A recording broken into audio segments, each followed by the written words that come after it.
दोस्तों, एक बार फिर से स्वागत है आपका प्रजापति न्यूज में। क्या देश के अगले प्रधानमंत्री मोदी नहीं बल्कि योगी होंगे? क्या योगी आदित्यनाथ प्रधानमंत्री नरेंद्र मोदी की जगह ले पाएंगे? आखिर क्यों जनता ये अटकलें लगा रही है कि पीएम की कुर्सी पर मोदी के बाद योगी का नंबर आएगा? क्योंकि अगर देखा जाए तो जवाहरलाल नेहरू और इंदिरा गांधी के बाद आजाद भारत में मोदी जी पहले ऐसे प्रधानमंत्री बने हैं जिनकी लोकप्रियता दुनिया भर में है। ऐसे में क्या योगी आदित्यनाथ उन्हें टक्कर दे पाएंगे? आज के इस खास वीडियो में मैं यानी आपका दोस्त विशाल प्रजापति आपके इन सभी सवालों के जवाब देने वाला हूँ। बस मेरे साथ वीडियो के बिल्कुल अंत तक बने रहना। लेकिन हाँ, वीडियो शुरू करने से पहले एक छोटी सी रिक्वेस्ट है। वीडियो के नीचे रेड कलर का सब्सक्राइब बटन दिख रहा होगा, उस पर क्लिक करके सब्सक्राइब कर लें और साइड में बेल आइकॉन भी दिख रहा होगा, उस पर भी क्लिक कर लें ताकि आपको वीडियो मिले सबसे पहले। दोस्तों, मोदी मैजिक तो आप देख ही चुके हैं कि कैसे तीसरी बार मोदी सरकार ने जीत हासिल की। लेकिन क्या आप ये जानते हैं कि भाजपा सरकार में एक इनफॉर्मल रूल है कि 75 साल से अधिक उम्र के नेताओं को मार्गदर्शक मंडल में रखा जाता है और नए नेताओं को आगे लाने का दावा किया जाता है। और मोदी जी की उम्र लगभग 74 साल तो हो गई है दोस्तों। ऐसे में अगर ये नियम मोदी जी पर लागू हुआ तो आखिर कौन प्रधानमंत्री पद की कमान अपने कंधों पर संभालेगा? दोस्तों, जब ये सवाल आता है तो सभी की जुबान पर सिर्फ एक ही नाम आता है और वो है उत्तर प्रदेश के मुख्यमंत्री योगी आदित्यनाथ का। क्योंकि अगर हम योगी आदित्यनाथ के अंदर पाई जाने वाली उन खास क्वालिटीज की बात करें जो उन्हें प्रधानमंत्री मोदी जैसा बनाती है, तो दोस्तों उसमें सबसे पहले आता है पॉपुलैरिटी। हमारे मोदी जी तो पूरी दुनिया में पॉपुलर हैं, लेकिन उसके साथ ही इंडिया टुडे के सर्वे में हर साल Yogi Adityanath best performing chief minister के तौर पर सामने आते हैं। दोस्तों, इसी सर्वे के मुताबिक प्रधानमंत्री पद को लेकर जब लोगों से उनकी पसंद पूछी गई तो मोदी जी को 14% लोगों ने चुना, तो वहीं दूसरे नंबर पर चीफ मिनिस्टर योगी आदित्यनाथ को 11% लोग प्रधानमंत्री के तौर पर देखना चाहते हैं। ऐसे में ये कहना गलत नहीं होगा कि मोदी जी के बाद लोग सबसे ज्यादा योगी आदित्यनाथ को ही पसंद करते हैं।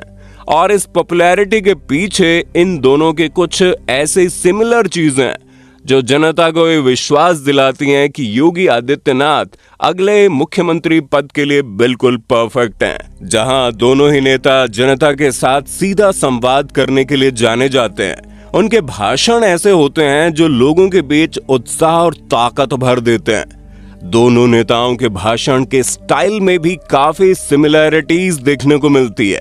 खास तौर पर अगर आप मोदी जी के तब के भाषण सुने जब वो गुजरात के सीएम हुआ करते थे, तो आपको ऐसा लगेगा यहाँ तो योगी जी बोल रहे हैं।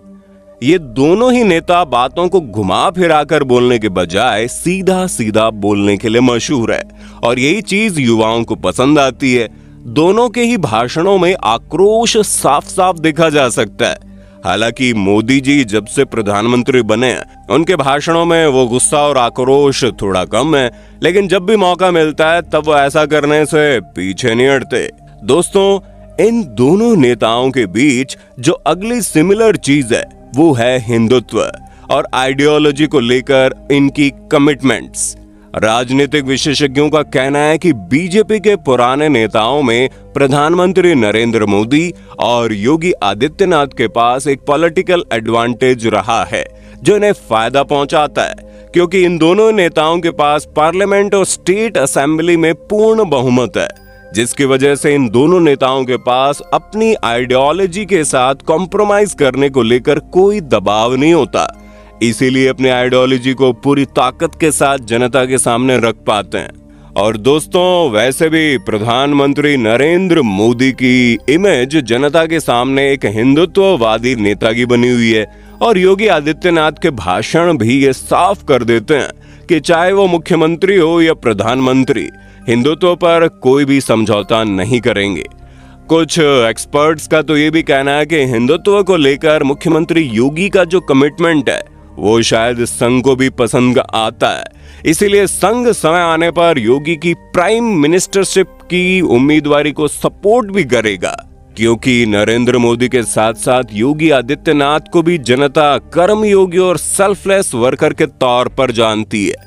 और ऐसा इसलिए भी होता है क्योंकि दोनों ही नेताओं ने अपनी पारिवारिक जिंदगी का त्याग किया है और सिर्फ देश की सेवा करने के लिए ये सब इन्होंने किया। जहां आप बहुत मुश्किल से मोदी जी को अपने किसी परिवार के सदस्य के साथ मिलते हुए देखेंगे, और योगी आदित्यनाथ के साथ भी कुछ ऐसा ही है। उनके घर परिवार से उन्हें कोई मतलब नहीं है। योगी जी तो अनमैरिड है। इतना ही नहीं, कहा जाता है कि 2020 में योगी जी ने अपने पिता के अंतिम संस्कार में जाना भी अवॉइड किया था। यहाँ तक कि योगी आदित्यनाथ ने जब शपथ ग्रहण किया था तो उनके माता पिता दोनों ही नजर नहीं आए थे, जिससे बात तो साफ है कि योगी आदित्यनाथ घर परिवार को पूरी तरह से त्याग चुके हैं और एक कर्म योगी बन चुके हैं। अगली सिमिलैरिटी की बात की जाए तो दोस्तों, मोदी जी और योगी आदित्यनाथ दोनों की पब्लिक इमेज ऐसी है कि इन्हें करप्ट नहीं कहा जा सकता।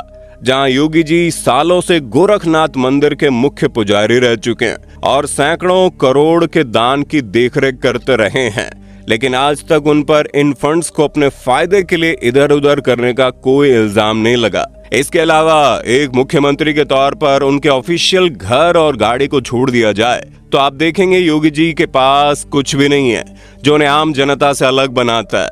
यहाँ तक कि वो हमेशा एक सिंपल लाइफस्टाइल जीते हैं। इलेक्शन कमीशन को दिए गए एफिडेविट से साफ पता चलता है कि उनकी कुल संपत्ति कुछ लाख रुपयों की है, जहां योगी जी के सपोर्टर ऐसा तक कहते हैं कि उनके कुर्ते में कोई जेब भी नहीं है।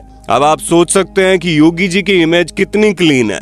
हालांकि कई लोग उनके गुस्से और उनकी भाषा पर आवाज उठाते हैं, लेकिन ये योगी जी का अनोखा अंदाज है दोस्तों, जो उन्हें बाकी नेताओं से अलग बनाता है।